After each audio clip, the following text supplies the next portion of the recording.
السلام علیکم ورحمۃ اللہ وبرکاتہ۔ معاشرتی برائیوں میں ایک بہت زیادہ عام اور جس کو بالکل برائی سمجھا ہی نہیں جاتا، وہ ایک دوسرے کی عیب جوئی کرنا ہے۔ عیب جوئی کرنے والا ہمیشہ گمراہ ہوتا ہے اور کبھی بھی سیدھا راستہ نہیں پا سکتا۔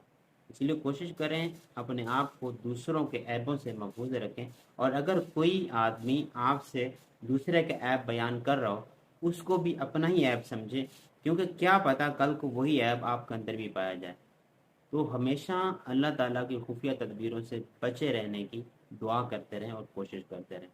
مولانا رومی رحمۃ اللہ علیہ ایک حکایت بیان کرتے ہیں کہ ہندوستان سے چار مسلمان جو تھے نا، وہ ایک مسجد میں نماز پڑھنے کے لیے آئے، تو انہوں نے اذان سے پہلے ہی اپنی اپنی نماز شروع کر دی۔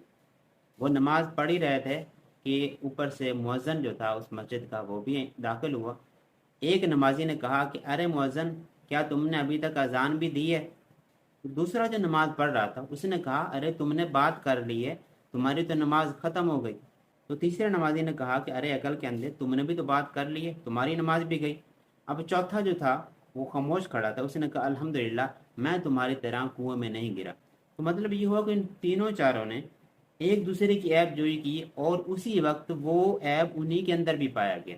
تو کوئی بھی آپ سے اگر کسی اور کی عیب جوئی کرتا ہے تو ممکن ہے کہ وہ عیب آپ کے اندر بھی کل کو پایا جائے، اس لیے ہمیشہ بچیں اور اس کو سننے سے منع کر دیں، کیونکہ وہ عیب کل کو آپ کے اندر بھی پایا جا سکتا ہے اس گناہ کے عوض جو آپ نے عیب جوئی سن کے کیا۔ تو اس لیے کوئی بھی آپ سے کسی کی عیب جوئی کرے تو اس کی عیب جوئی کو اپنی ہی عیب جوئی سمجھیں، اور یہ سمجھیں کہ یہی بات کل کو میرے اندر بھی ہو سکتی ہے اور میرے بارے میں بھی لوگ باتیں کریں گے۔